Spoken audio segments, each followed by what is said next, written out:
For anyone who watches club football, Ansu Fati was already a well-known name before his latest showings for Spain. With the return of international football, everybody else got to know the name of Barcelona's teenage sensation. 19th century Massachusetts politician and educator Horace Mann said, "Let us not be content to wait and see what will happen, but give us the determination to make the right things happen." I promise you, and I mean I promise you, Ansu Fati has never heard of Horace Mann, but his words ring very true for the young forward. Fati's story is just beginning, but he's not waiting to see the player that he will become. He's doing all the right things now to make things happen. Culés have a right to be afraid of what the future holds for Fati.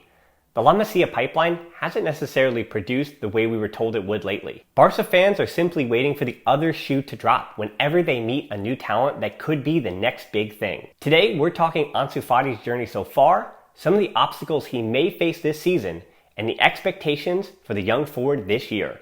Hi, I'm Dan Hilton, and this is a Barcelona Podcast YouTube exclusive. I will get to what Fati's season will look like this coming season, transfer rumors that could affect him, and rumblings about future contract issues due to his agent. But before any of that, I want to remind everybody of just how special his first professional season as a 16, then 17-year-old was.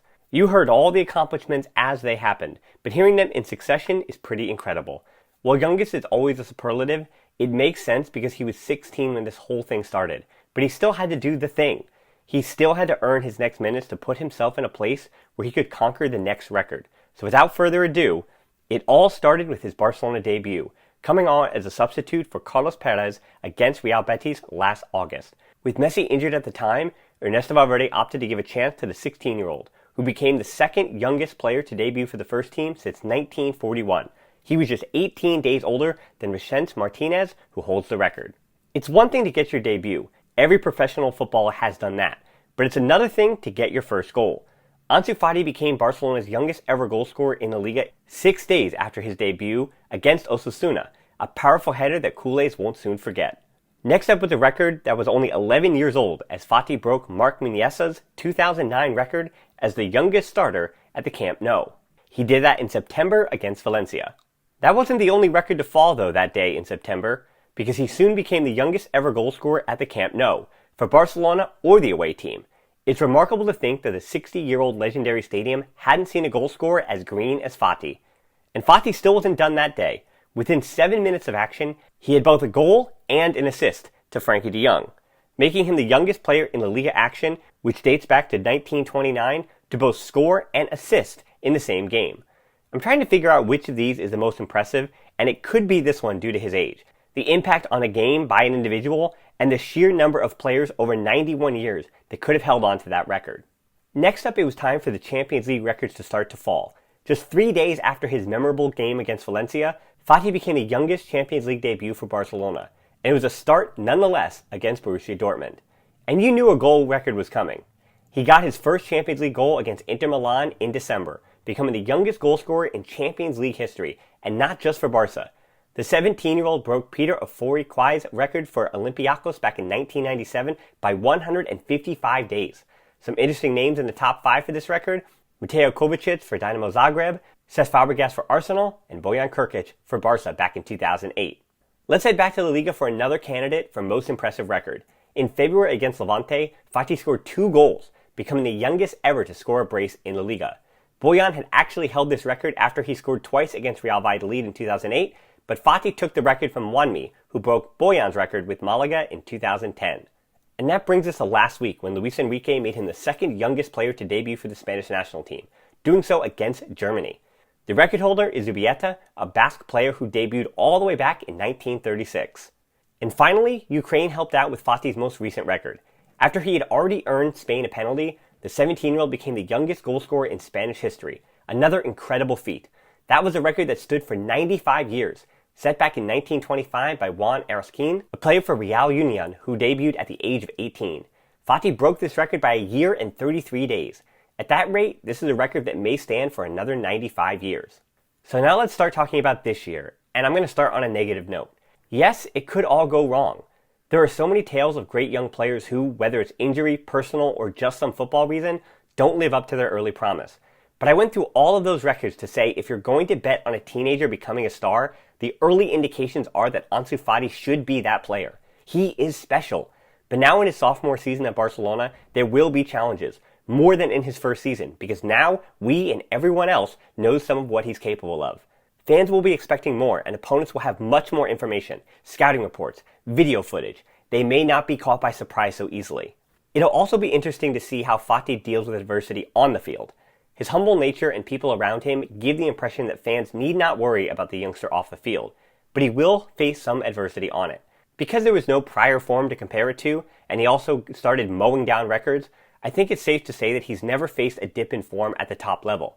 He did come back from a broken leg back in 2015 while in La Masia, and in fact he came back better than ever. But what about when things aren't physical and are purely mental? A dip in form might happen, but from what we've seen so far, Fati won't be down for long. The biggest challenge could come from competition.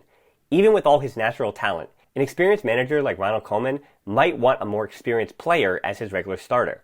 Memphis Depay is being heavily linked to the Camp Nou, and if Griezmann is going to play as a number 9, that would probably put Depay in direct competition with Fati on the left wing. Even without Depay, Koeman could opt to try to fit Messi, Griezmann, and Coutinho all in the same starting lineup, which would mean that it's Dembélé, Fati, and potentially Trincao and Pedri all battling it out for one spot. This competition could be really good for Barcelona's future, but it could also affect Fati in the short term. All that said, if I was Koeman, I'd start Griezmann, Messi, Fati on the left, and Dembélé on the right, with heavy rotation due to the depth of the forward options. But even if he doesn't go with that, La Liga is allowing 5 substitutes, so Fati will get time and will get opportunities. So I'm going to do something dangerous here and make a prediction. He scored 8 goals last season, 7 in the Liga and 1 in the Champions League, so I'm pushing that number to 12 total goals this season, but it will in no way surprise me if Fati crushes that number.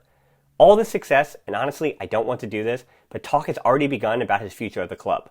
Manchester United were linked with him, but he already has a €170 million release clause after he signed an extension with the club last July. He did so while being represented by the agency of Rodrigo Messi. Yes, that's his brother, but he has since switched to Jorge Mendes, one of the biggest agents in world football. His father Bori does play a major role in contract talks, but the name Mendes means your club is going to be paying big money. Bernardo Silva, Cristiano Ronaldo, most of the Portuguese players for Wolves, and even Nelson Semedo are all other clients. Fati's contract expires in 2022, so you know what? I'm not going to worry about this yet because he just signed an extension in 2019, but I'll definitely be keeping an eye on negotiations moving forward. In this moment, the best advice I have for culés is just enjoy the ride. It's hard to not have any expectations for a player that has been so good already, but a little failure could be helpful in the long run. The team is in turmoil, Messi doesn't want to be there, there's an outgoing board and a new disciplinary manager.